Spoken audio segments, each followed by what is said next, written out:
Greetings, mystery lovers, and welcome to I Read the Best Mystery. You've been told you're going to die. Once the shock wears off, you're going to be angry. And that's the same whether it's one person or the whole world. And as we'll see in Countdown City by Ben H. Winters, when the whole world gets angry, look out.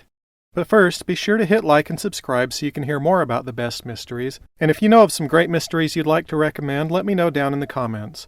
And of course, there will be no spoilers because I'm not the bad guy here.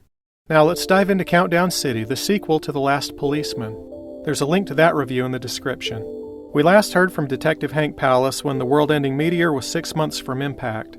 In Countdown City, there are only a few weeks left.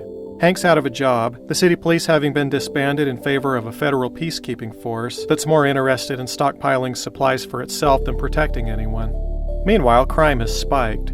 Hank takes it upon himself to keep an eye on the gaggle of abandoned children who hang out in his neighborhood. He still lunches at the local diner even though there's nothing left to order except oatmeal and tea. In the midst of this downward spiral, Hank hears from Martha Cavatone, his old babysitter. Her husband has run off and she wants Hank to find him and bring him back so they can face the end together.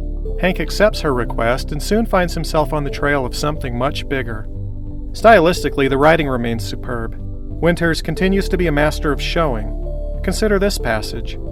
I remember standing in our front hallway at 7 or 8 years old, just after Martha went home in the evenings, trying to catch one last sniff of cinnamon and bubblegum. Hank Palace is telling us he had a crush on his babysitter without ever using the words, "I had a crush on my babysitter."